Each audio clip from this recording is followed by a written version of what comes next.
Well, hello, EKN Nation. Welcome to a new edition of the EKN Debrief, episode number 163. It is Tuesday, February the 17th. My name is Rob Howden, joined by David Cole, who will give us a full rundown on his trip to the Superkarts USA Winter Series finale at Speedsportz Racing Park, the facility down in New Caney, Texas. The event last weekend, February 13th to the 15th. Today's show presented by OTK Kart USA. All over the karting world, everyone knows OTK is the gold standard for quality and performance. In the United States, OTK USA is the source for all things OTK. From the legendary Tony Kart brand to the race-winning Cosmic, Esprit, Red Speed, and EOS chassis, and now the new Gallard, Lando Norris, and Carlos Sainz brands, OTK quality is second to none.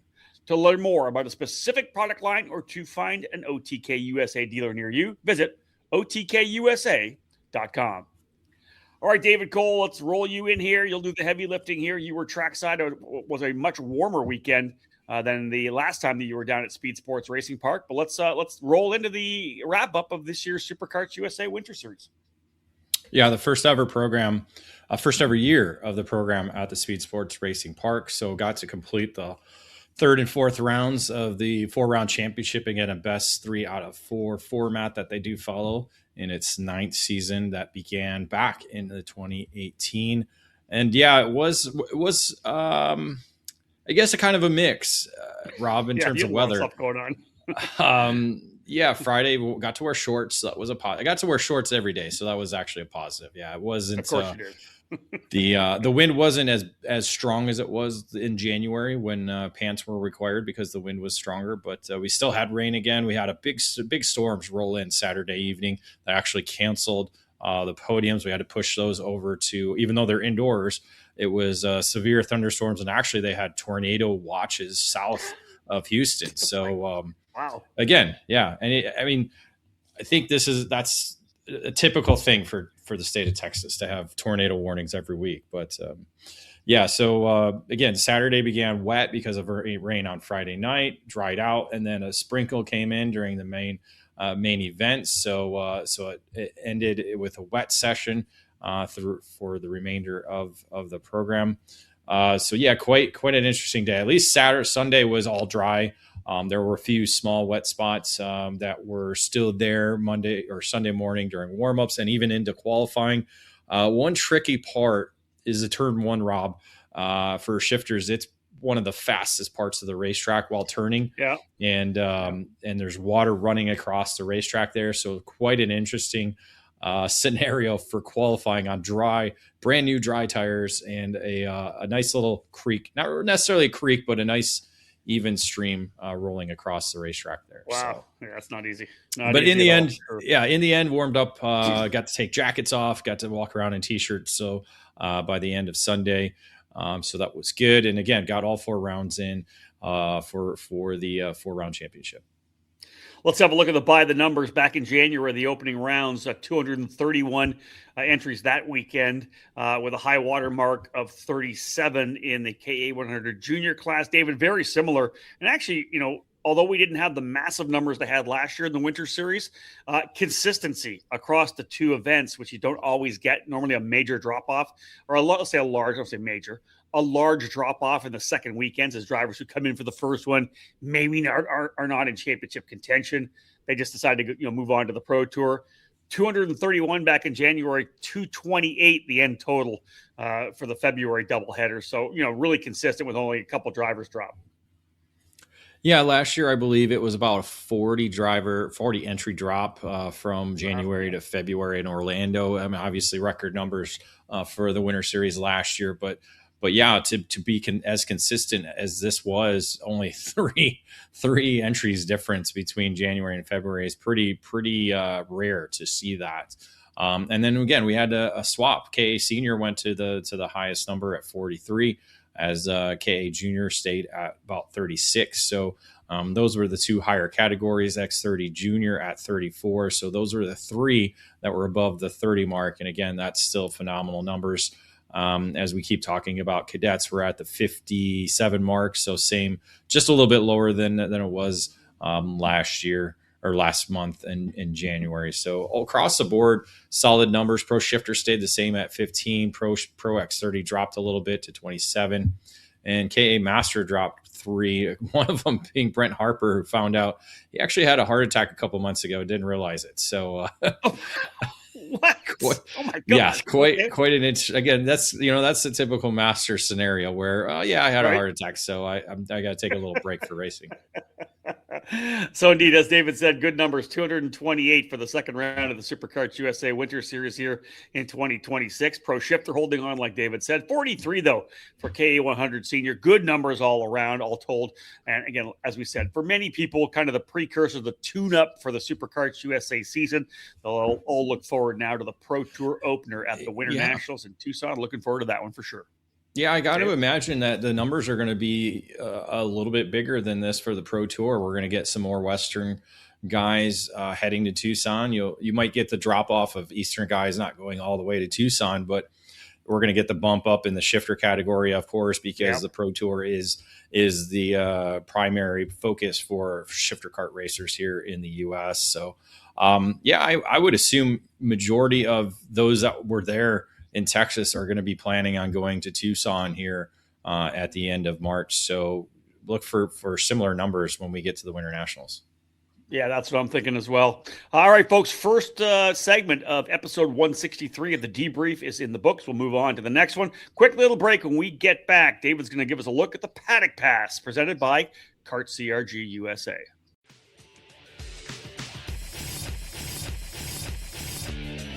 Winning takes top quality equipment, flawless preparation, experienced coaching, and passion. And at Team GFC, we live our passion. Developed by American karting champion Gary Carlton, the GFC chassis has become one of the newest brands to reach the top of the podium in North America. GFC has garnered victories and championships at all levels of the sport since its debut at the end of 2018. Shifter kart drivers are at the front of the field in the GT14 frame, with the SS31 a consistent contender in tag and 100cc competition. Team GFC has arrive and drive packages available for all categories, including the mini and micro classes utilizing the GFC RR5 cadet chassis. These young pilots have the opportunity to be part of the Team GFC Young Driver Development Program. Learn from one of the best American karters with 28 years racing at the highest levels of the sport, offering personalized training on and off the track. Follow GFC Karting on Facebook and Instagram, or click over to gfckarting.com to learn more about joining Team GFC. GFC, live your passion.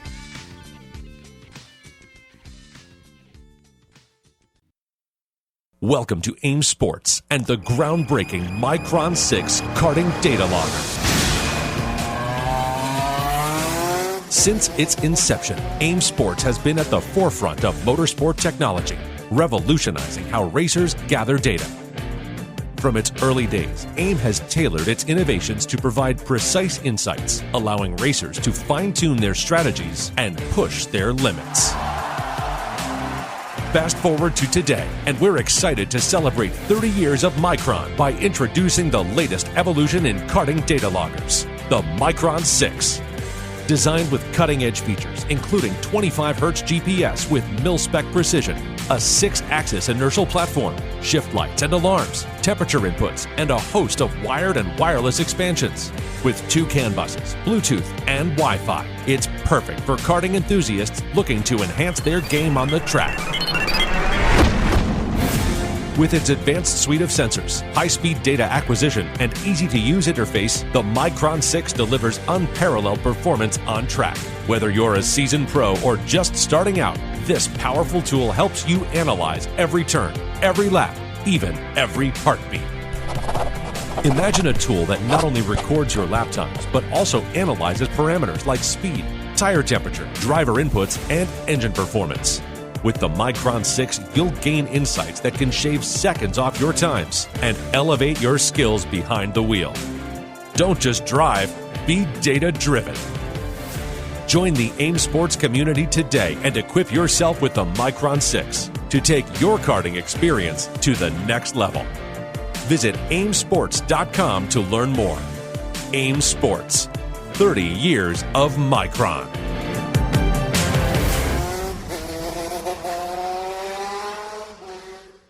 Welcome back to this episode of the EKN Debrief, wrapping up our coverage of the Superkarts USA Winter Series, and of course, round number 3 and 4, the second weekend, the February weekend of SCUSA's winter program. And David will take us now into the Paddock Pass, presented today by Kart CRG USA.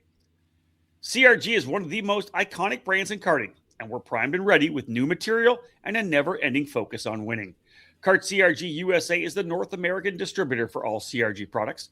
Based outside of Houston, Texas, Kart CRG USA supports dealers across the continent, reaching every corner of North America. Check out the CRG KT5 for tag and shifter racing, the Black Mirror for cadet competition, and the FS4 for Briggs. Longtime CRG drivers will be happy to know that the CRG Road Rebel, the standard in quality and performance, is still available. For more information on the CRG product line, head to kartcrgusa.com, and to inquire about a North American dealer near you, please email us at info@kartcrgusa.com.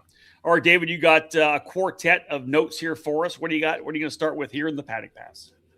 Yeah, didn't do our typical Paddock Insider on the weekend. We had some meetings to take part in, and some articles we're working on for the future. But here are some notes from that I kind of observed over the weekend, not just on Friday. But the TM R3 engine is in competition. We had a number of the top competitors, including Morgado, Musgrave, Irwin, on the new TM R3 engine. So, speaking with Billy Musgrave, they weren't quite ready for it in January, but I think now with another month of testing and dyno work, they've been able to come out and show it's pretty fast, because all three of those drivers were the class of the field in the shifter category. Nice. It's good to see that. Obviously, we know engine performance moves forward. Obviously, things just keep moving forward and getting better. So the TMR3, I'm sure we'll see that at the Pro Tour. More drivers adopting that new motor. What else you got? Met with the FIA Karting Academy drivers that were selected for the 2026 program. We got Derek Wargo, who's going to be the senior representative, and then Marco Samet, the driver in the junior ranks. They will be representing USA Karting in the FIA Karting Academy program. That'll be racing 3 different rounds for both programs in Europe. We'll do an official announcement tomorrow on the website, but got to do a couple of photos with them. Both really excited about being over there and representing the USA in this well-established championship program that is on the international stage. Of course, Connor Zillage, the 2020 junior champion, made his NASCAR debut this past weekend on the cup level at Daytona. We'll have an announcement with them, and then work with them throughout the season to make sure we provide insight into their travels and activities, and obviously their results for each weekend that they're over in Europe. Yeah, I love that, right? I want to have those diaries from those drivers and to really chronicle their experiences of going over to be part of such a great program. Dave, one of the interesting things, of course, this year, we've talked about it in the outlap and the debriefs, all part of the coverage of the Winter Series. The big move from Florida to Texas this year for the Superkarts USA Winter Series, focus at Speedsportz Racing Park. What kind of reviews? I know you're talking to all the teams. You're there. You're talking to all the team owners, drivers, families, parents. What are you hearing about the Winter Series in Texas? Yeah, it's kind of mixed reviews. Again, obviously Texas people love it. Eastern people are kind of. There's been the Texas bump, right? There's been the Texas bump for sure. Yeah, there's been the Texas bump.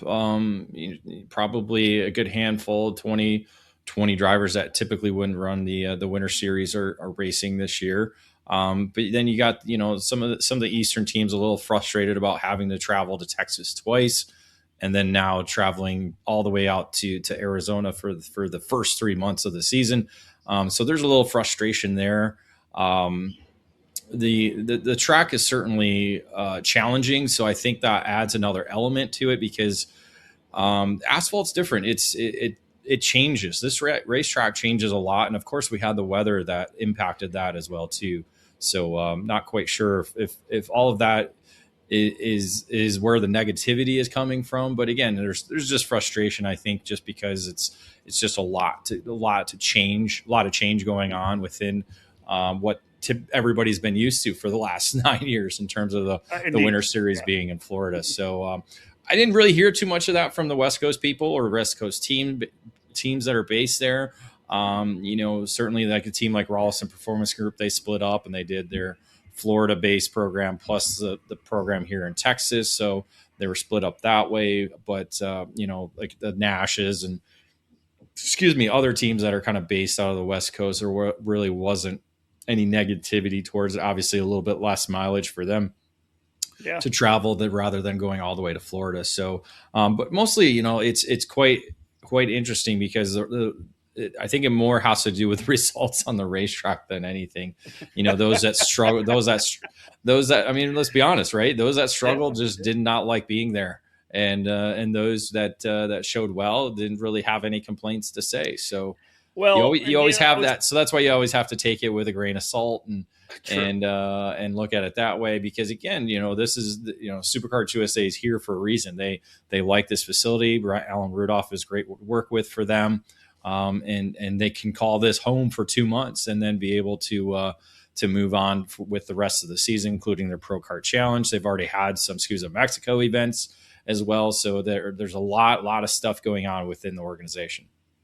Yeah, for sure. I just kind of think that it's interesting that the teams got into a really easy groove there when they were kind of based at Orlando for 7 straight weekends, right? It was pretty easy not to have to tear anything down. You kind of stayed in the same spot. It got a little monotonous probably, but it was easier. And of course, the weather was a bit better as well. So like you said, if you're winning races, you're always happy. If you're not winning races, you look at the stuff that kind of pissed you off a little bit. So indeed, a little bit different.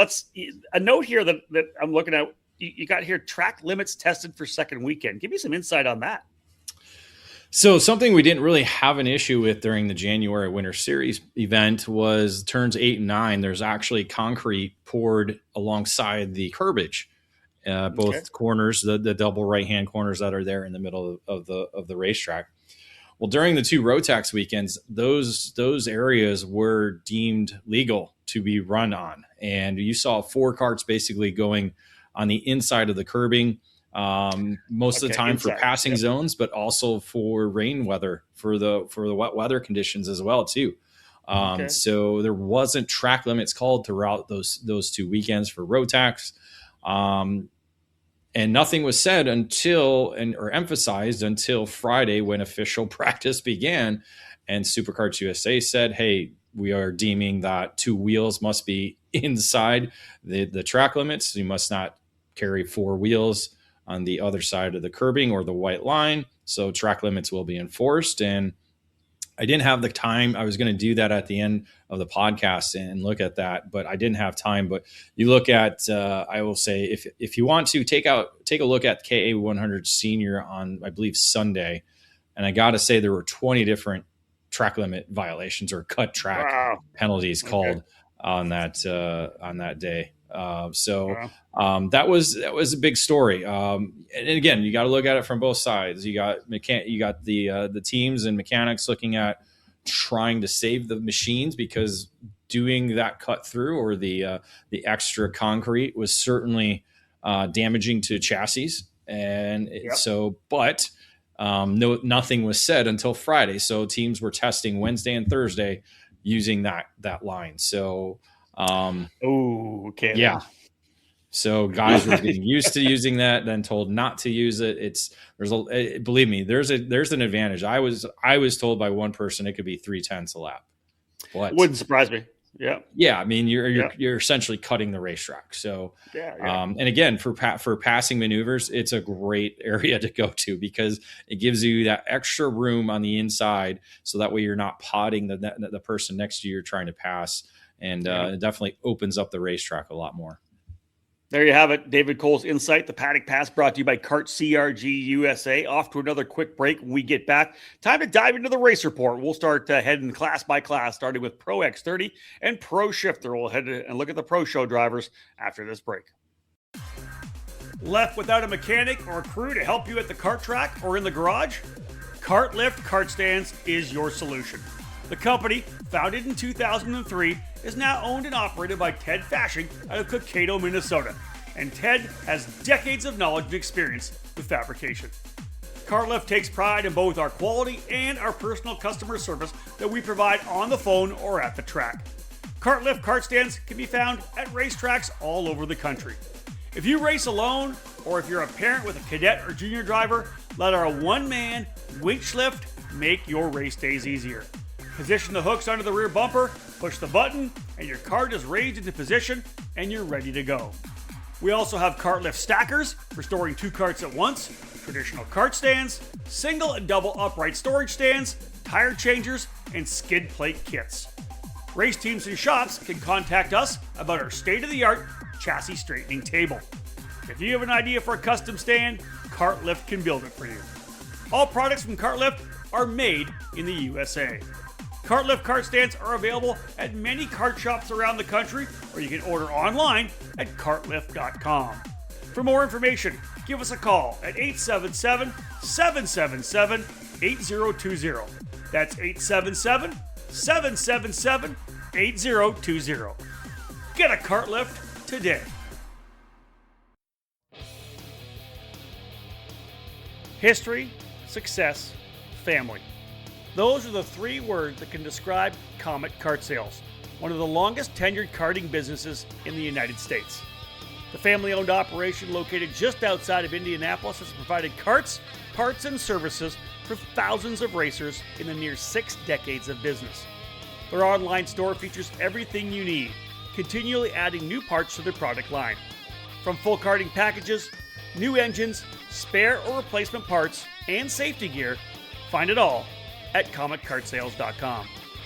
Their Comet Racing Engine service has won multiple major events and championships over decades of karting and continues to offer the best trackside service in the industry, specializing in IAME X30, IAME Swift, and other 2-cycle power plants. Make sure to head to CometKartSales.com or call them at 317-462-3413 to be part of the Comet Kart Sales family today. Back at it here in the EKN Debrief, capping off our trackside coverage of the Superkarts USA Winter Series event from Speedsportz Racing Park on the February 13th to 15th weekend. We're diving now into the race report presented today by Odenthal Racing Products. If you're gunning for the podium, your motor mount is critical in your goal to get 100% of your engine's power to the track. Odenthal Racing Products provide the best motor mounts in the karting market today. Odenthal Racing Products is a family-owned and operated business with decades of karting experience, providing products and unmatched quality and value for the karting market. Check out their Pro Series mount for 2-cycle engines and their 4-cycle Easy Set for your Briggs & Stratton power plant. Head to odenthalracing.com and find a dealer near you. Odenthal Racing Products, made in the USA. All right, rolling into Pro X30, presented by Kart CRG USA. As always, I'll throw the headline out, and David can fill us in on the information. Here's the headline for Pro X30. Vanchev and Ingrata make 4 different winners over 4 rounds. Yeah, very competitive Winter Series compared to what we saw last year. Say Joe Turney kind of dominating the action, Orlando. And so this one, I mean, you could pretty much, it was kind of a good little gambling program going as to bet who was going to come out the driver to win each round. So it was a very competitive 4 rounds, including the 2 that we just had this past weekend. I'm sorry, my phone keeps going off. It's Ramos was the driver to beat early on in the wet, 103.977, put him on top of the qualifying session. Their pre-final, I'm trying to remember all this. I believe it was on dry tires. I think possibly it was still wet tires. I don't know. I can't remember, to be honest. The weather changed all. I should have a timeline right out, and that'll help me a little bit with all this. But Ramos was the winner in the pre-final ahead of Hodgson and Lawrence, Vanchev and Blake Nash as the top 5 drivers in the pre-final. Main event time, however, came and dry weather in the pre-final. I just double checked myself. Wet weather was in the main event for this category, as they took the racetrack to not necessarily very damp conditions, but more of a nice glistening of rain that came through to kind of dampen the racetrack. So intermediates would probably be the best way to kind of to decide, how to go out there. And Alexander Vanchev certainly showed the way on that intermediate type of weather conditions that we did have. He and Ramos each led early before Vanchev took over on lap 7. He was able to drive away to a 2.7 second margin of victory as Hodgson came up to steal the second position from Ramos to complete the podium. Yeah, Gus Lawrence coming home in P5, and David, Aiden Ingrata, who of course you're going to talk more about on the Sunday race, round number 4. You can tell us a little bit about Ingrata. P5, some interesting stuff happened for Ingrata. Yeah, it was a crazy day for that kid. Qualified, that's where I was going to look. I believe he qualified, 3rd overall, got spun around completely backwards at the start of the pre-final, and then broke a front end after getting collided with another guy trying to get through. So he actually started the main event back in the 26th position, worked his way all the way up into the 4th position by the checkered flag, and unfortunately got a cut track penalty. Only dropped him 1 position, so still remained in the top 5, but an amazing drive for Ingrata for an official 21 position gained over the 20 laps in the main event. Yeah, maybe stoked a bit of fuel for motivation and momentum rolling into Sunday, did Ingrata. Gus Lawrence, David, coming out of the gate with a pole in qualifying, obviously showing that the track was different with a 52.787. Lawrence would go on to win the pre-final as well over Ingrata, Sean Butcher, Oliver Hodgson, and Dono Bonilla. Give us a little bit of insight potentially into the pre-final and then how things roll out in the main. Yeah, Lawrence looked pretty comfortable out there. Again, the track was getting quicker and quicker as the day went on because the sun came out, dried it up even more because, again, that qualifying session was done on a somewhat completely dry track. Maybe 5% of it was still wet, and you didn't want to get in that 5% of the racetrack that was wet. So, Lawrence looked to be getting quicker and quicker, and as the track got quicker, unfortunately for him, his pace just kind of slipped in the main event. Ingrata picked up the pace as the racetrack got really quick. And Ingrata just was basically the driver to beat and showed it in the main event. He and Butcher, who had a flat tire on Sunday or Saturday in the final, was a top 5 contender until that flat tire hit him and took him out of the race. He put down the fast lap of the race on lap 15. It was actually ironic. Both Ingrata and Butcher, their quickest lap was on lap 15 as the checkered flag neared. But Ingrata kept just enough of an advantage over Butcher where Butcher was not able to take a challenge to Ingrata for the lead. And Ingrata was able to pull off the victory by 0.8 of a second to earn his first SCUSA Winter Series victory. Yeah, as David said, Butcher coming home in 2nd spot, Gus Lawrence in 3rd. Another strong run for Oliver Hodgson on the Factory Karts machine. Bonilla, we mentioned him, P5 in the pre-final. That's where he brought his Speed Concepts Racing CS55 in the main event as well.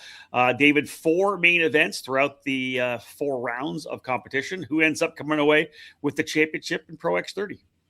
Yeah, nearly 4 podium finishes for Oliver Hodgson, a win, a second, and then the 4th place result on Sunday gave him the championship by 30 points over British driver Gus Lawrence, as the Super Nationals 28 winner came up just 30 points short of that top spot. Obviously, a win for Lawrence in that round 4 probably could have helped him, and then maybe the fast lap of the race to cut into that 30-point advantage and try and make it to a tiebreaker program, but just didn't quite work out for him. Ingrata with the win moved up to the 3rd spot on the podium with Vanchev. He and Vanchev having the same amount of points, but Ingrata getting the tiebreaker there as both drivers had a win. I'm not even going to look at the tiebreaker. I'm just going to go by what it told me. And then Blake Nash, 140 points back there in 5th. Just not quite a good weekend the second weekend. Didn't really show the pace he had in the opening weekend. So, not quite sure what happened there in terms of his pace, but he ends up finishing 5th in the championship. Yeah, big championship for Oliver Hodgson to move over to factory carts. So the American-made chassis coming away with a Pro X30 championship. Big for that brand for sure. Moving on to Pro Shifter now, presented by PSL Karting. And here's your headline. Morgado grabs first of the season as Irwin locks title with victory. Yeah, this was the 2026 Superkarts USA debut for Matheus Morgado, the two-time former Winter Series champion and a former Pro Tour champion as well, prior to Musgrave winning it last year, who was the top qualifier for round 3 with a 1 minute 5:45 lap time in the, again, wet conditions that were presented to them during the Saturday qualifying session. Pre-final, however, did not start off well for Musgrave, as he and Justin White, who were both pitted under the same tent, made contact there in the opening corners of the pre-final, and essentially taking both of them out of the race. That allowed Matheus Morgado to cruise to the win in the pre-final race. And then it was Morgado at the front throughout the entire main event until the closing laps, when Musgrave, who started dead last, back in 15th position, was able to work his way through the field very quickly, run down Morgado in the closing laps, got there on the final lap, but just wasn't able to make a move around for the lead. Probably one more lap, I would have probably given it either contact or Musgrave to the lead. So, the machine was just moving well, but Morgado was able to hold on as he celebrated his first victory with Velocity Racing and SodiKart.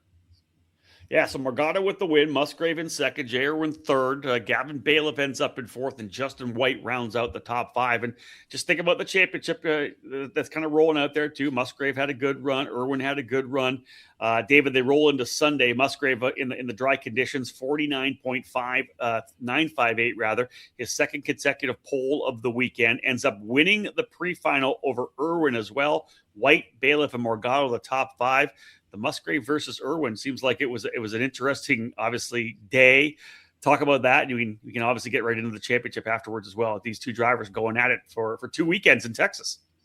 Well, because of Musgrave's DNF in the opening round, didn't quite have the opportunity to challenge for the championship, and Irwin's consistency essentially got him the provisional championship after the pre-final, finishing second to Musgrave. So really the final was just a race just to see who could do better. And Irwin, he went all in and did it all well. A 4.5 margin of victory over Musgrave.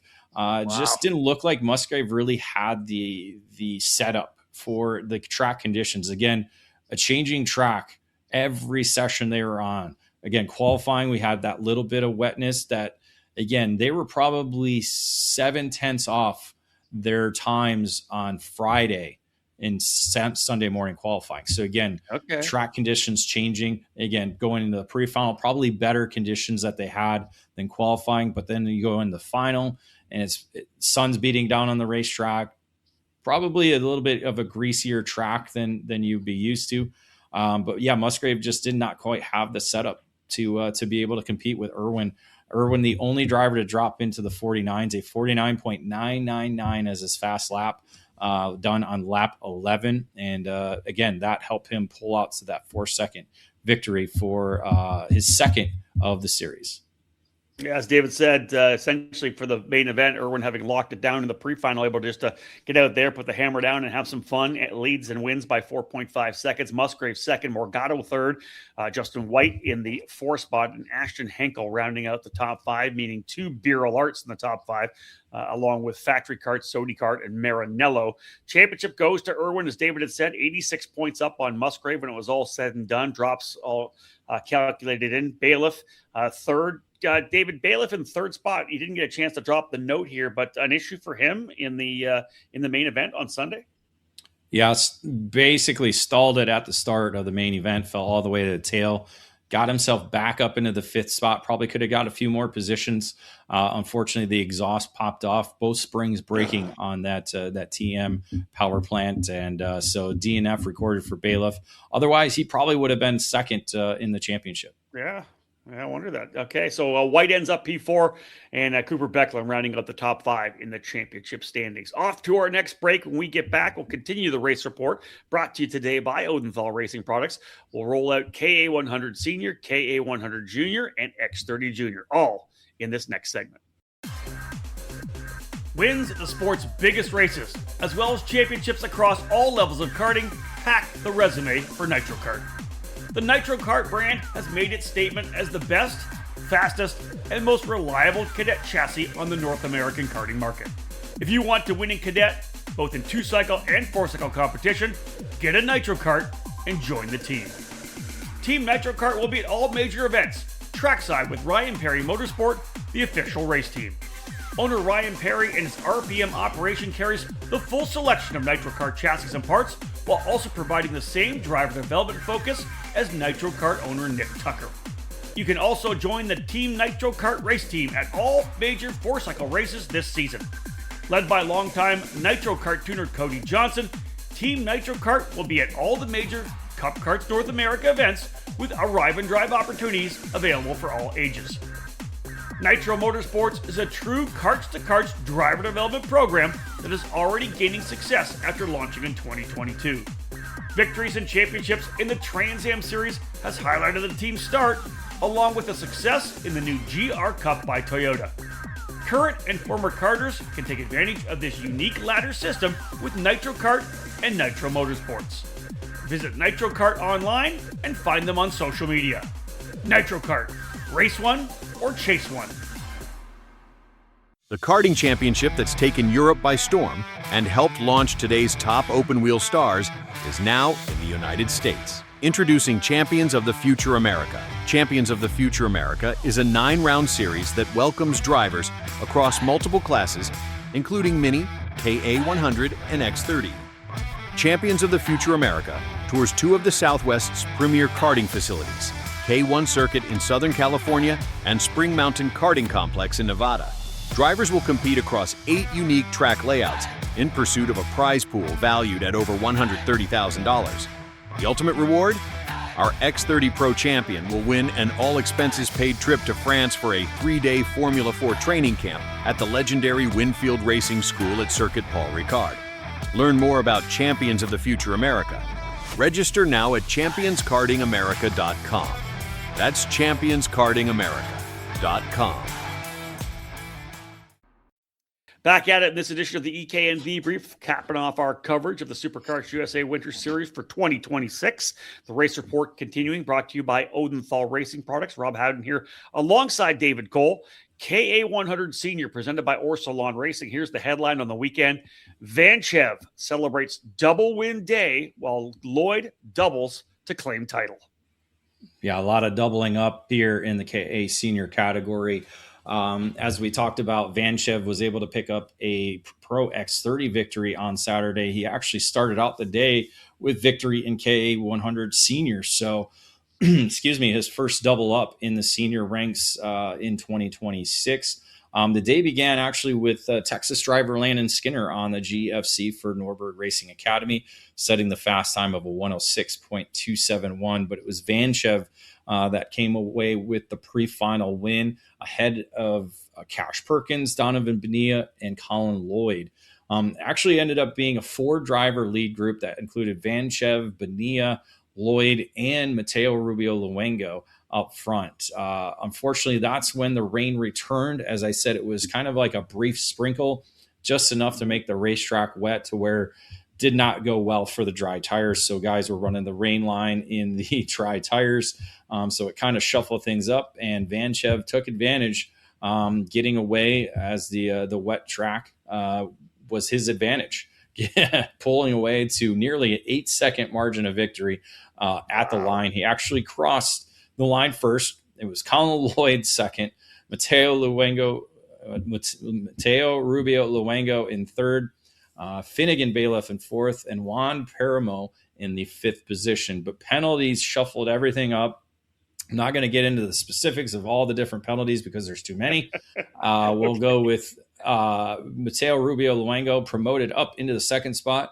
Derek Wargo, not on a comp card. He was actually on a Tony kart this weekend. He actually got his first senior podium. here in SCUSA Winter Series program, finishing in third, again, outside the top 5. And then Caleb Graffera up into the 4th spot ahead of Cash Perkins, who fell back into that 5th position once the final tally and penalties were calculated. Wow, lots going on in that one. Again, a really tough conditions, as well as David said, with that sprinkle, that rain coming, and Vanchev really being able to handle it. I personally love it when rain comes, when guys are on slick tires. I just love the guys that are able to kind of handle those super, super tough conditions, right? Yeah, never a dangerous scenario. It was a safe racetrack. Again, just enough of a sprinkle to make the dry tires wet. And you're looking at, multiple pushback bumpers, multiple drivers with cut track. You got drivers scrubbing tires. So lots of different penalties throughout the KA senior category. All right. So moving into Sunday, Mateo Rubio Luengo goes quickest in qualifying at 54.373. Not able to turn that into a pre-final victory. David, you maybe can provide some information there, as Colin Lloyd's the driver that comes away with the pre-final win. He was the driver credited with the win, as Mateo Rubio Luengo actually did cross the line first, but two different penalties dropped him down to the 12th spot. So that put him in the blender. Unfortunately for Mateo Rubio Luengo, was not able to come out of the opening lap, as he recorded a DNF for the main event. So that definitely put a damper on his chances at a championship. Again, came in with a runner-up in round 2 and had good finishes in the opening weekend as well. So the blender will always get you, right? The blender. I love it. No, you're not wrong. You're not wrong. So fill us in more on how things play out. The pre-final, Lloyd, Vanches, Chase Gassie at Lee, Cash Perkins, and Caleb Gaffera. That's your top 5 there. How does it play out when we go main event racing? Yeah, Lloyd, Vanchev, and Perkins were the lead pack, as they were able to get away. Vanchev eventually fell off as Perkins took over the lead. So it became just a 2-driver breakaway, chasing down the victory. And Lloyd just kind of looked comfortable sitting there behind Perkins in the closing laps. And Perkins, again, one of his first times probably racing up front and for the lead, tried the defensive move in that turn 14 hairpin. So he kept it low, just didn't quite keep it low enough on the exit, as Colin Lloyd pulled off the perfection of an over-under move, as powered away, got to the kink cleanly with the lead, and was able to cross the line first, winning by 76 thousandths of a second. But a great second win in the season for Colin Lloyd. But again, a great performance by Speed Concepts racing driver Cash Perkins, as he's now becoming a front runner and contender at the KA level. I love seeing drivers like Perkins kind of emerge and get the feel and get the momentum and get the confidence in themselves. Love to see that. Another a second, right? Winter Series championship for Colin Lloyd. He won one a couple of years ago. Sody Kart driver comes away with the win over Perkins, as David had said. Edgar Rodriguez finishing in third on the podium. Vanchev held on for fourth, and Caleb Gaffera rounding out the top 5. Lloyd, David coming away with the championship. Perkins in second, 105 back. But those wins, as you said, big for Lloyd to take him to the title here in the Winter Series. Yeah, that's what I was just double checking. I don't think he had a championship at the SCUSA Winter Series. Just some wins, I believe. So I was sure he won one a couple of years ago. I don't have it on my list, Rob. I got Mossman, DiTullio, Phillips, Morgan, Duke Mejian, Cicero, Julie Booz. I don't see that. I thought he was a pro. So I will say I was wrong too, because in my interview with him, I thought he was a Pro Tour champion, but it was actually Aiden Levy that picked up the championship that year when Lloyd was a front contender. So he does have Winter Series wins, but not a championship. Really? Well, I'm going to have to go back and look at that. I was almost certain of it. Listen, are you telling me my spreadsheet's wrong, Rob? I was just going to say I will default to your spreadsheet. But because the spreadsheet's getting angry at me now, don't say that. It can hear you talk. All right, it can hear me. All right, well, let's put that the cursed spreadsheet behind us and move into KA 100 Junior. Well, we didn't wrap up. Yeah, we didn't wrap. We didn't wrap up. Well, Mateo Rubio Luengo third in points. Sebastian Garzone in fourth, and Donald Bonilla rounding up the top 5. Right, we didn't talk about the fight for third in the main. Well, get into it. Let's talk about that if you want to. You're jumping around. We're jumping around. I'm trying to make sure I hit the number, Dave. Yeah, John. I know you're good. We're good. We got plenty. I got a number. I got a number. I got a John number. Burke drove a great race. Got up into third. Unfortunately for him, a pushback bumper. He did have fast lap of the race. Dropped him off the podium back to sixth. Then moved Edgar Rodriguez, a new driver with Brandon Jarzak racing, up into the third spot.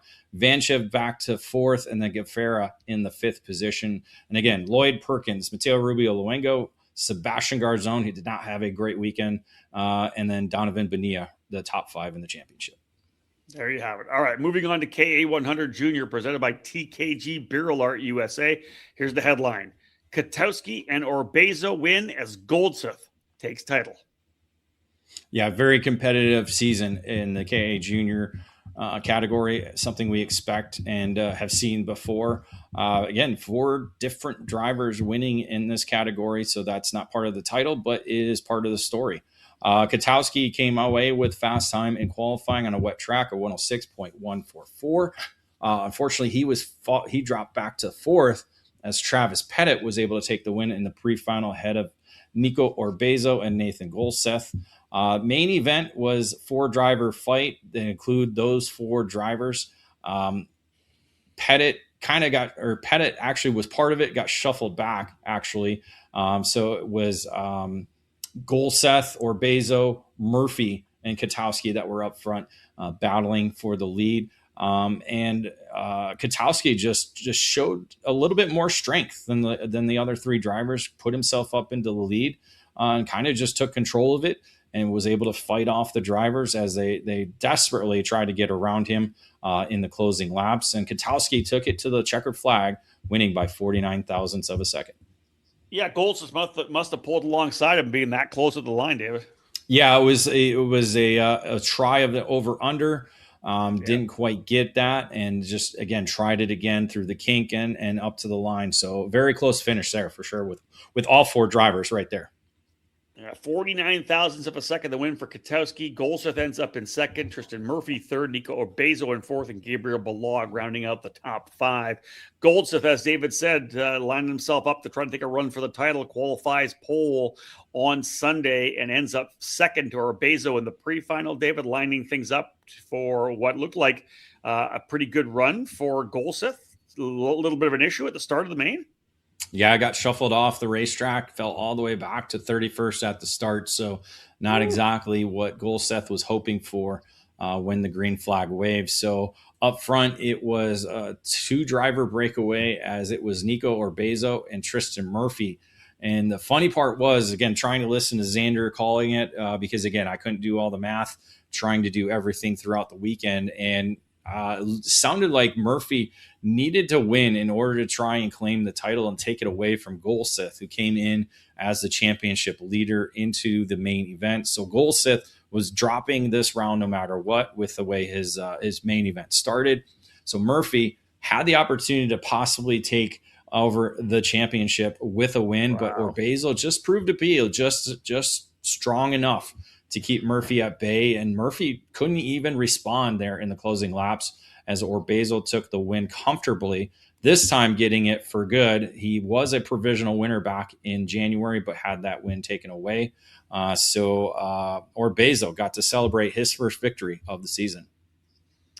Yeah, Murphy in second, Barry, Fernandez, and Eli Steinbrook rounding out the top 5. You said Golseth fell all the way back to 31st at the start. David, was he able to close up at all? Did he get himself back into the top 10, or did he know kind of that was the drop at that point? Not in the top 10. He fought valiantly, got up into 11th actually after all the penalties and classifications. But he knew it was kind of out of his hands, and with going off in that opening lap when I talked to him in his interview, and was hoping things would kind of go his way towards the championship. And obviously Orbezo was a good help in doing that.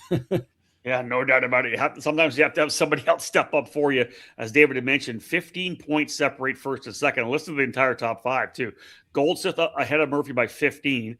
Pettit was back by only 33. Orbezo with the victory in the pre-final and the final on round 4. He was only 38 points back, David, and Tyrone Kemper only 60 points back. 60 points separate the top 5 drivers in KA100 Junior. That is a tight championship. Yeah, I'm not sure if you saw what we announced on Friday that they did award Tristan Murphy the win in round 2 back in January. Yeah. There was a national appeal process that was in place that unfortunately wasn't communicated, I guess, through the results or through the WhatsApp or through anything. And so when we arrived there Thursday and Friday, we're notified that this change was happening.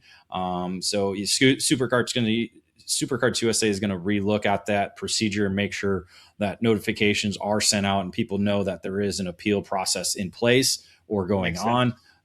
So a little bit more communication in terms of that. So, and again, they didn't even know it was for a podium or a victory as well, too. So a little bit of more communication is definitely going to help. It's very tough. Again, you got so many different people doing their positions. There's a lot of communication that needs to happen. And again, it's not something you do 9 to 5 days a week. So they're going to work on making sure they get that procedure in place so that way they don't have that type of issue in the future. And not surprisingly, you're going to hear some of the same names in X30 Juniors you heard in KA100 Junior. So let's roll into X30 Junior, presented by Rawlson Performance Group. And here's the headline: Katowski doubles in one day. Pettit celebrates title with victory. Yeah, we actually had 2 different drivers double up on Saturdays. That was the fun little story we had there. And Nico Katowski was that junior driver able to do that. So picking up his first SCUSA junior victories, doubling up on the same day. Is it actually Travis Pettit, the driver to beat in qualifying with a 104.639. Unfortunately, he had an issue in the pre-final, dropping all the way back to 7th. Actually finished first, but had a starting penalty. That's what it was. Had a starting penalty. Not sure if it was a jump start or manipulating the start, one or the other. But it took away the win and moved him back to 7th. That moved Ashton Woon up to the win in the pre-final, along with Tristan Murphy 2nd and Ely Steinbach in the 3rd position. Katowski ended up finishing 4th in that race and was able to run down Woon. Woon got away with a pretty good lead in the main, and Katowski ran him down, got by him, and again, was able to gap Woon in the closing laps with some pretty good speed, driving away to a 2-second margin of victory for his first X30 Junior triumph. Yeah, and a double day. Very impressive wins for Katowski there. 2.1 seconds up on Woon in the main event. Steinbach in 3rd, Murphy and Pettit 4th and 5th. Woon would not give up, though. He obviously came back on Sunday, qualified on pole with a 53.390. But it was at that point, David, Travis Pettit stepping up, winning in the pre-final with Woon in 2nd. Yeah, and then Woon had an issue, a mechanical issue on the warm-up lap, so wasn't able to take the green flag. So he had to watch from the sideline. Unfortunate end to a possible run at maybe Pettit for the victory, and maybe even a chance at gaining ground in the championship chase. But Pettit put it to the rest of the field. He and Royce Vega were able to break away from the field, and Pettit just laid down the monster laps, earning fast lap of the race by well over 1/10 of a second, and was able to drive away to a 1.2 second margin of victory. Yeah, Vega finishing in the 2nd spot, Katowski in 3rd, Golseth in 4th, and Leo Da Silva rounding out the top 5. In the championship, though, David, as you had mentioned in the headline, Pettit coming away with the title. Yeah, Pettit was able to take the championship by 135 points over Nathan Golseth. Again, 2 wins will definitely do that for you. For Travis Pettit, Ashton Woon, that round 4 was a drop for him. He ended up finishing 3rd, 144 points back. Only 2 points back was Royce Vega from Woon in the 4th position, with Katowski finishing up the top 5. Yeah, 5 drivers you're going to hear about a lot this year in national level junior racing: Pettit, Golseth, Woon, Vega, and Katowski. Top 5 in the championship. Time for another break. When we come back, we'll wrap up the race report. We'll go KA100 Master, Mini, and Micro Swift. All this, of course, brought to you by Odenthal Racing Products. Back after this break to cap off the race report.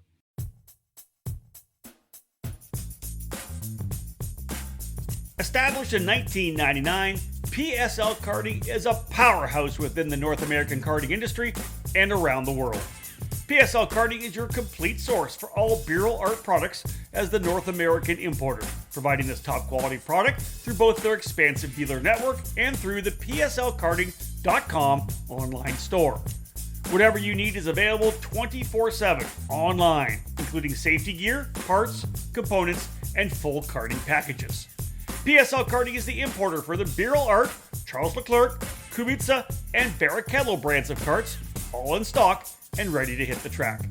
Grab your winning chassis for any category by visiting pslkarting.com to find your nearest dealer. PSL Karting is always looking for interest in new dealers and teams to help create new business relationships.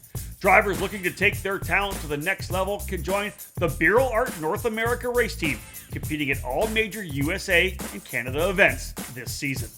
When you're ready to win, go with PSL Karting.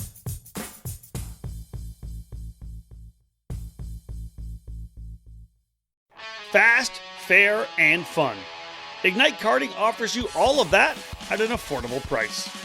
Ignite Karting utilizes the spec Margay Ignite K3 chassis with a Briggs & Stratton 206 engine and the Hoosier R80 tire. Everyone in the rookie, junior, senior, heavy, and masters classes compete on the same Ignite K3 chassis, which puts all the emphasis squarely on driver development. Additionally, Ignite Karting is accessible at the local, regional, and national level. Special events for the season include the Ignite Majors that begin with the annual trip to the Daytona International Speedway as part of the WKA Daytona Kart Week, running in both the sprint and road racing events. Those in the Midwest can enjoy the regionally based Ignite Challenge, featuring 5 iconic facilities. Local club programs have also been established in states all across the country, Idaho to Texas, Nebraska to New York, with more tracks and clubs joining the Ignite Karting program. Be part of fast, fun, and great memories with Margay Racing at an Ignite track near you. All information on Ignite events and Ignite kart packages, including dealers in your area, are available at ignitekarting.com. Get off the couch and onto the track this year. Ignite Karting. Fuel your passion. Back at it, the EKN Debrief here, episode number 163, capping off our coverage of the Superkarts USA Winter Series, the event that was held February 13th to 15th down at Speedsportz Racing Park in New Caney, Texas. David Cole was there trackside to cover all the action. He's filing his report here on the podcast. Let's move into KA100 Master presented by IAME USA West. And here's the headline: Barrios and Falcone split weekend with Boley taking title. Yeah, much more, excuse me. Pizza is coming back up. David Cole eating pizza. It's the green peppers, man. You know that. You know how this happens. Hold on. I am shocked. I know it's 8:35 at night here, folks, on a Tuesday, and we had to do a late show because I'm down at the USF spring training at Homestead here, and David Cole eating a pizza. I apologize. Yeah. Boley was this was a lot more competitive. Hey, hold on. Hey, happy birthday, by the way, David. Oh, it only took you 46 minutes to do that. It did take me 46. Yeah, I probably could have launched with that, right? Yeah, it's all right. It's been a long day. It's been a long day. You were trackside today, dude. I've been there. It's been 12 and a half hours. Yeah, I was trackside. It was fun. It was good to smell the fumes again, right? We had some racing today at Homestead. It was pretty wild. 3 wide on the banking, turns 3 and 4 at Homestead. A lot of kart racers that we've watched for the last number of years doing a great job out there. So, yeah, USF Junior's having a race today, and they'll have 2 races tomorrow. But let's get back into this with the old guys. Barrios and Falcone split weekend with Boley taking title. Yeah, these are drivers you are not going to see in a USF Juniors car for sure. No, especially Scott Falcone. No, definitely not. Boley was the driver to beat in a very much more competitive weekend in the KA Master. But he did start out the driver to beat 107.162 in qualifying, winning the pre-final ahead of Miguel Mir with Mario Barrios in the 3rd spot. But in the main event, it was Barrios getting the wire-to-wire victory. He jumped out to the lead and was able to run away to a 3.6 second margin of victory. Yeah, Mario, when you get him an open racetrack like that, we've seen it happen before with the many years he's been running in the Masters category. He ends up with the victory over Brian Boley. Trevor McAllister comes home in 3rd, Miguel Mir 4th, and Scott Falcone in 5th. You got a note here, McAllister P2 to P3. What happened there for Trevor McAllister, Dave? Penalty for contact. So he did come across the line in the second position, but pushed back to the third spot in the final tally. Barrios rolling on the momentum from Saturday, comes back in the dry conditions in the morning, dry-ish conditions, as you said, kind of some wetness still around. 55.810 qualifies on the pole position. But then the multi-time Texas champion Miguel Mir moving his way to the forefront in the pre-final. Give us the insight on that. Yeah, Barrios actually came across the line as the provisional winner, but a 3-second penalty for your jump start dropped him back to third, and that actually triggered a further back as he ended up fifth at the end of the opening lap, with the lead pack of about 5 drivers there shuffling it up. Eventually, Barrios got to the front and was able to get up to a little bit of a gap. But as you said, Rob, he's good in clean air, but this time got ran down. Scott Falcone eventually made his way, and the rest of the group made their way, caught Barrios. I believe it was, I'm trying to think of who it was that challenged him. I believe it was Mir that was challenging him for the lead in the final lap. They went through turn number, what's the end of the straightaway? Turn 6, correct? 6. Yep. Turn 6. Turn 6. Yeah. 6, 7. Right. So it was Mir on the outside, Barrios defending on the inside. Well, Falcone went behind Barrios and was able to get past Mir, and then went on the attack on Barrios. Barrios defended all the way up to turn 14.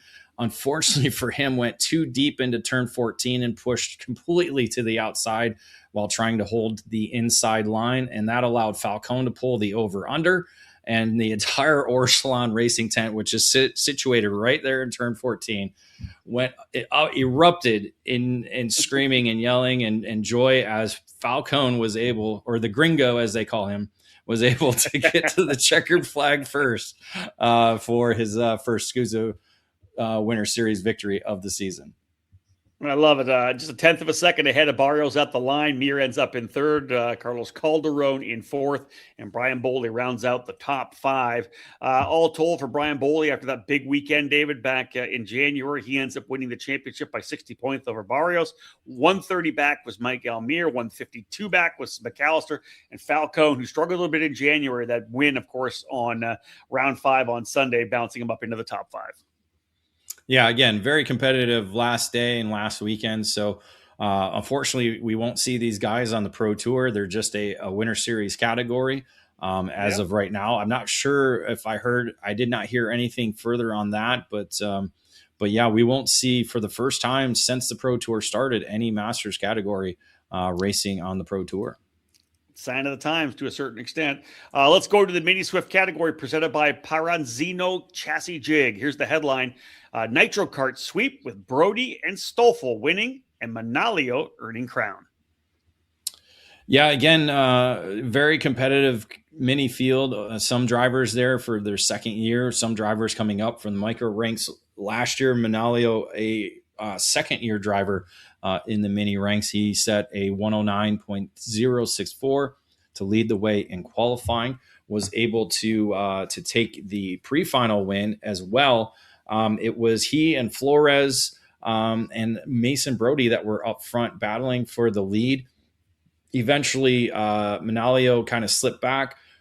Flores took a time at the lead, but it ended up being Brody, the quickest driver in the group, as he was able to drive away to a victory with Flores crossing the line in second, a couple seconds back. Unfortunately, after the checkered flag, there was contact with Flores slamming the back of Brody. Officials saw it right away and issued a disqualification for the day. So that eliminated Flores results from the day. So that shuffled up, obviously, the order as Brody took the victory by a large margin, as Hudson Howard was classified as the runner-up in the Kart Republic. Aiden Go coming home in third spot. Dutch Westbrook in fourth, and Lucas Tarango rounding out the top 5. Go, who finished third on Saturday, would come back and qualify on the pole on Sunday morning, 59.078.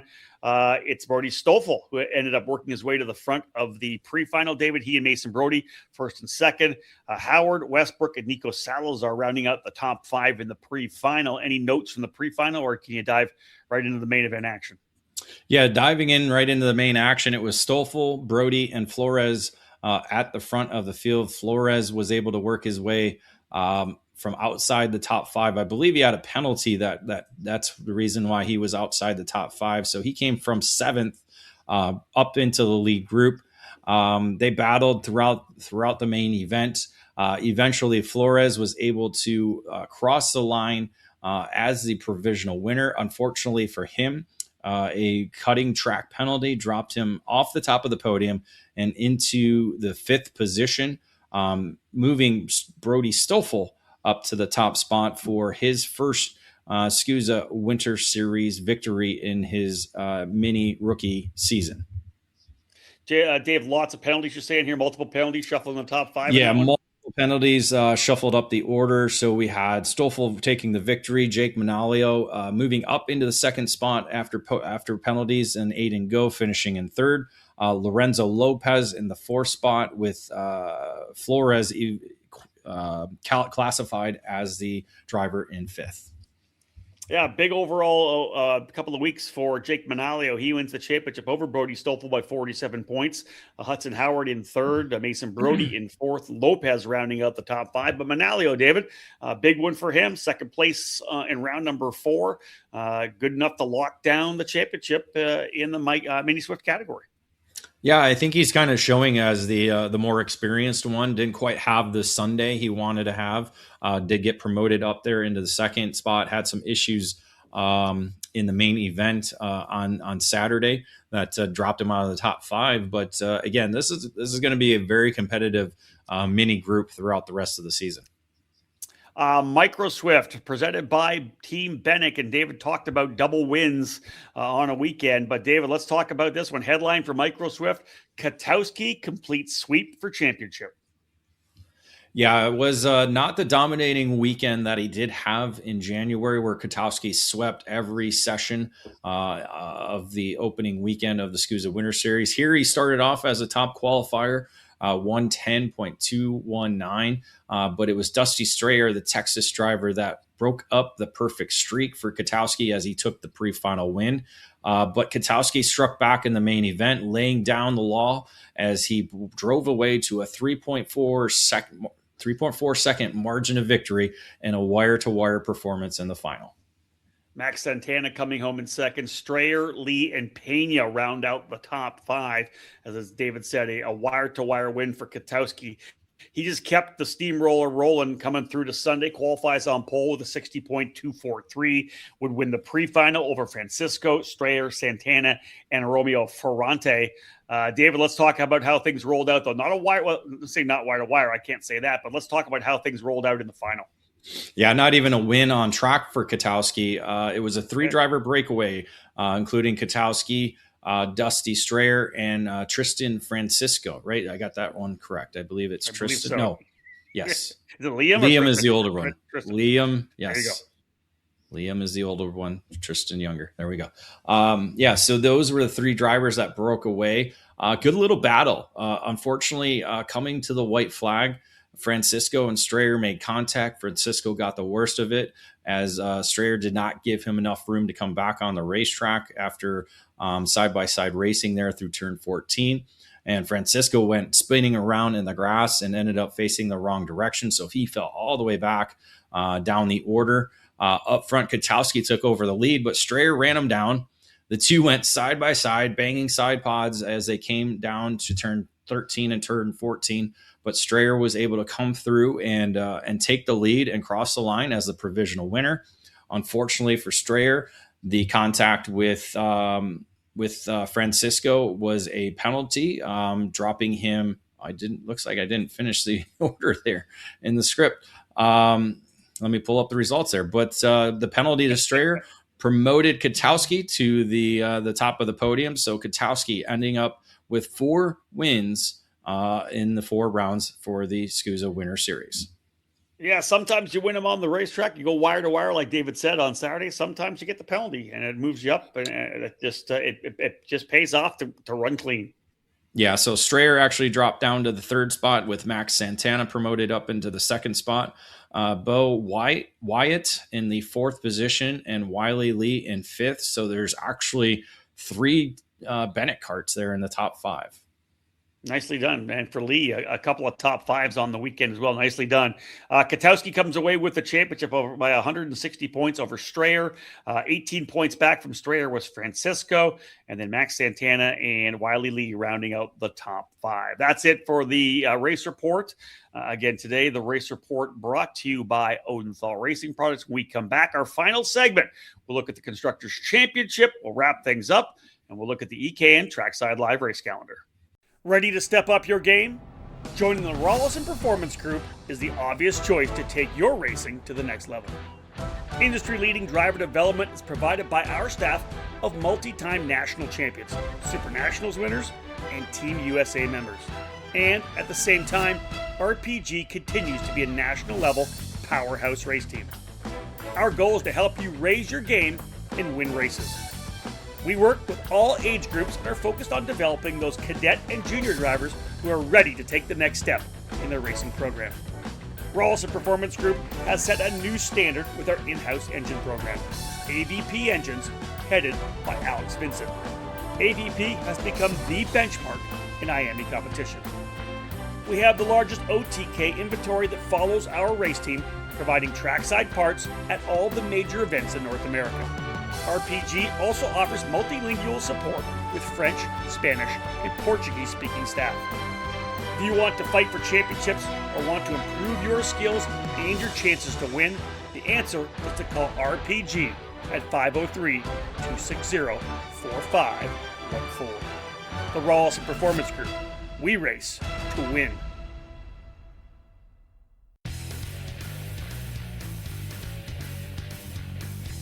Parolin is among the winningest brands in the USA and around the world.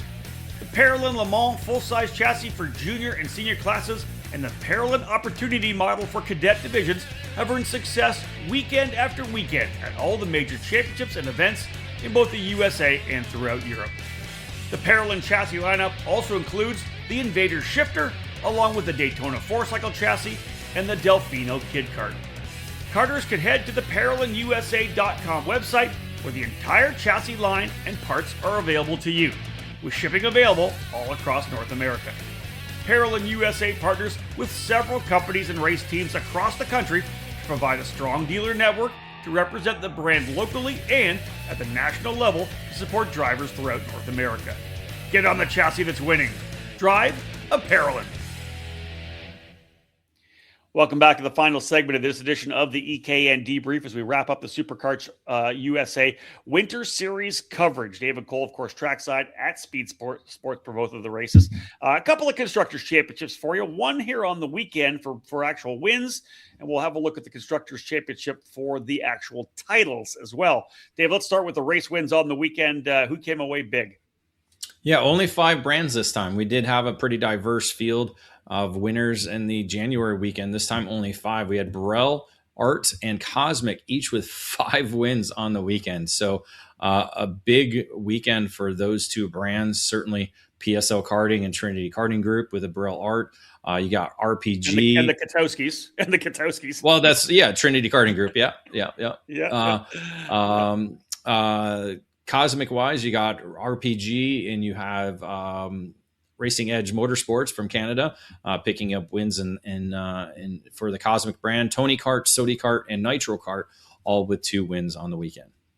There you have it. Let's have a look at the Constructors Championship, David, in terms of all the champions, not the race wins, but overall championship on the Winter Series. Yeah, 6 brands picking up championships out of the 8 championships, and Burrell, Art, and Cosmic each with 2. So a very similar theme there with them double dipping each in the title category. Factory Karts with a championship, Tony Kart, Sodi Kart, and Nitro Kart all with a championship each. All right, David, let's have a look at your wrap-up on the weekend. The very first one I'm reading here is the one I always like to see at the end of a weekend. No red flags. Yeah, we did have an incident in the opening pre-final on Saturday, but that driver was wrecked actually right in front of the ambulance, was able to get over to the ambulance without the actual race stopping, coming to a close. So that was good. And the driver was, interesting story, denied going to the hospital, but that's another story to talk about, because he got himself into a little bit more trouble throughout the weekend as well. So, yeah, quite interesting. We'll leave it. Yeah, it'll be off the air. Copy that. But yeah, overall a safe weekend, safe 2 weekends. We didn't have any major incidents. Obviously last year at the Winter Nationals, we did have a couple of major red flags and major injuries that did dampen the event. But I think both weekends came off without a hitch. I think obviously rain, we had more rain. That certainly helps. As you don't quite have the as aggressiveness of racing that does happen with all dry conditions. But yeah, we can't escape the rain in the Winter Series. We thought getting away from Florida would help. It did not. And we suffered more rain at the SCUSA Winter Series. Let's talk about track limits again. You want to wrap that up? I know obviously something you talked about, that turn. That knows it is the 8-9. Yes, 8-9, right? 6, 7. Yeah, 8-9. The double right-handers with the track limit penalties there. Just give us your thoughts on it. Yeah, I was going to add up the totals, but I ran out of time. Didn't quite have the brainwave to do all that. But I will say my suggestion throughout the paddock was welcomed and possibly could have been done. I almost actually was trying to get ChatGPT to give me an image of Alan Rudolph with a jackhammer. But for some reason that term did not work out well in ChatGPT. Okay. But my thought was to break up that concrete. Like, why is it even there? We don't need it. Let's break it up. Let's get away with the whole track limit situation. And then drivers aren't going to get penalties and SCUSA officials don't have to watch for it. And it makes life a lot easier and simpler. But unfortunately, there was no jackhammer or sledgehammer that was out there to break up the concrete. So yeah, I never got a chance to ask Alan why it's there. I assume probably because they do use the curbs there a lot and it does tear up the grass and tear up the dirt that's there. They actually put some nice, with all the rain, that did help with the grass that they are growing around the racetrack. People were asking me, why did they spray paint the grass? I go, it's not spray paint. It's real grass. It's just all fresh new grass they got from. It was seeded. I want to say they put down seed before the Rotax weekend or in between the Rotax weekends, and it grew like crazy over the last couple of weeks. And if you see some of the pictures and you see some of the shots, there are some really green spots around the racetrack, and that's where the new seed was planted. Year on year, David, here with the Winter Series, once it's done, focus gets turned, right? It's time to go Pro Tour racing with Superkarts USA. Yeah, that's what the teams were talking about there, wrapping up on Sunday, packing up and getting ready for what will be a trip to Tucson. Superkarts USA hasn't been there, I want to say 13 years. I think 2013 was the first or the last time we were there. We went there a couple of times already with the Pro Tour, but a lot of these teams haven't been back there in a few years. So this might be an advantage for the Western teams that do compete at Tucson throughout the last few years. And drivers, there's a lot of drivers that have never been to this racetrack. So it'll be quite an interesting scenario. Obviously, the Rotax program is going to be hosting a weekend prior to. A lot of teams talking about racing that weekend because it's a kind of a win-win track time prior to the Pro Tour. Yep, no doubt. All right, folks, let's move through here to go to the EKN Trackside Live race calendar today, presented by Stilo USA. As a world leader in personal racing safety products, Simpson Performance Products is now the official North American distributor for Stilo helmets. In addition to their popular auto racing helmets, Stilo is excited to have made their move into karting. Stilo has 3 helmets designed and manufactured specifically for karting. The ST6 KRT helmets, including the new ST6 CMR Lite and the new ST6 CMR Zero. Complete your safety gear with the Stilo Carbon Curva Rib and Chest Protector. For more information, Check them out at stilohelmets.com or by following them on social media at Stilo USA. All right, DC, we are rolling through February and March. It is the 17th here right now. Tuesday, I'm down here in Homestead. You're back home. But on Thursday, we fly out to San Diego. It is time to head out for the opening round of the Challenge of the Americas K1 Circuit in Winchester, California, February 20th to 22nd. Yes, a quick turnaround for both myself and you. You don't even get to go home. You got to go right to California. Just part of the traveling circus that we are part of in the motorsports world, right? So excited to get back to the challenge. The 19th season of the program set to begin this weekend, and back to K1 circuit for our second trip there in the last 2 years. Yeah, that's it. And then from there, a little break in the action. I've got a couple of races, I think, in there to go. But you're back at it again, March the 27th to the 29th. Superkarts USA Pro Tour Winter Nationals, as we have talked about, kicking off once again at Musselman Honda Circuit in Tucson, Arizona, as David mentioned in his wrap-up. So many drivers just simply haven't been there since, obviously the last time the Pro Tour was there. Some have gone for the Challenge of the Americas, but David, people that haven't been there, just facility-wise, recently paving the road on the way in and paving the paddock, that's going to be a big upgrade for anybody that hasn't been there or has been there the last couple of years.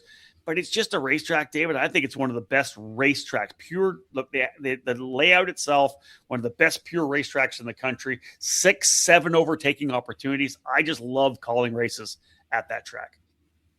Yeah, thankfully with the third story viewpoint we do have in the tower, we can see the entire racetrack. Probably from the last corner, I think you could see a majority. You just got to kind of look over the moguls that they do have in the middle of the racetrack for the long straightaway that and the far left turn there coming onto the straightaway. But yeah, for a driver, great racetrack to be part of. There's not a lot of opportunities to defend. If you defend, it's gonna cost you. So it's not like Speedsportz where there's hairpin. This is a big flowing racetrack. Even the hairpins aren't that tight. They're very fast hairpins. So that's the positive. Like we see, well, you've said it. Great racetrack to be racing at. The facility, not the new pavement's going to be immense difference. Hopefully the wind won't be there to bring the dust from outside the paddock into the paddock. So that's our only worry, I think, when we are in Tucson. We'll hopefully not be in the 90 to 100 degree weather. It is only March, so we should be comfortable there because asphalt, as we've seen at South Bend and other places like that, could really fry you up in the hot conditions. But aside from that, I think Superkarts USA has some logistics to work out. Obviously, having never been there in the last 13 years, how everything's going to flow. Again, lots of homework to do for them. Thankfully, you got the road tax race prior to that, so some things are going to be worked out. And again, a lot of drivers are going to be utilizing that weekend as essentially test weekends, or for a chance to race for a road tax grand finals tickets as well as part of the America's Trophy program. That is going to be having the 2 rounds there and then traveling to Motorsports Country Club there in June as well. So lots of action set ahead in the next month. Yeah, it'll be a busy couple of weeks in Tucson for sure. It'll be the center of the action with both Rotax and the Superkarts USA Pro Tour Winter Nationals being there. It's going to be a very important week, of course, for many drivers in the sport here as we get wrapping up essentially Q1 rather of the 2026 season. Well, that wraps up episode number 163. Big thank you to OTK Kart USA for being our presenting sponsor of this particular podcast. And we wrap up our coverage of the Superkarts USA Winter Series from Speedsportz Racing Park. Congratulations to all the Winter Tour champions and best of luck as they roll into the national program. The Superkarts USA Pro Tour up next for all SCUSA racers. That caps off again our coverage from the Winter Series. Great job for David Cole trackside for all those events, busting his way through some pretty nasty weather, as we know. One more happy birthday to DC. Congratulations on making it yet another year round, my friend. Happy birthday. We'll have an in and out on Thursday night when we get to San Diego.